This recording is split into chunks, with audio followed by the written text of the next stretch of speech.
Quels sont ceux et celles qui connaissent cet individu-là? C'est qui? Exactement, le pasteur Martin Luther King. En 1963, les personnes de couleur aux États-Unis étaient considérées moins que des animaux. Et il y en a un qui s'est levé et il a dit « I have a dream ». Et il a compris à ce moment-là qu'il a créé l'étincelle. Et l'étincelle, chacun d'entre vous ici dans la salle pouvait la créer. Je vous jure, vous avez quelque chose à l'intérieur de vous, un diamant. Vous savez, une perle dans son huître n'a pas de valeur. Et aujourd'hui, je suis là pour la faire découvrir, votre perle, pour vous amener des mécanismes psychologiques qui vous permettent, dans votre silence, d'accord, de vous dire, mais qu'est-ce que moi je veux faire de ma vie? C'est ça ma mission ce soir, d'accord? Alors, Martin Luther King a donné sa vie à cette mission-là. Okay? De rendre les gens égalité, peu importe la couleur de la peau. Et si on avait posé la question à des gens en 1963, pensez-vous qu'un jour, des personnes de couleur noire vont être à même pied d'égalité que les Blancs? Ils auraient dit, mais t'es-tu malade? Mais vous savez quoi? 45 ans plus tard, il y a eu un président noir américain, hein, Barack Obama.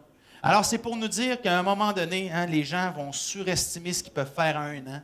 Ils vont sous-estimer ce qu'ils peuvent en faire en une décennie, en 20 ans, en 30 ans. En 45 ans, les Noirs étaient moins reconnus que des animaux. Et 45 ans plus tard, le plus haut fonctionnaire de l'État américain était une personne de couleur noire. Et ce que je veux que vous reteniez de cette figure de style-là, en fait, c'est tout simplement que vous pouvez créer l'étincelle que vous voulez dans la vie. Puis aujourd'hui, OK, il reste 292 journées à l'année, n'est-ce pas? Aujourd'hui, le premier jour du reste de votre vie, vous êtes le maître de votre vie, vous êtes l'auteur de toutes vos décisions. Et ce qui vous bloque, c'est la peur.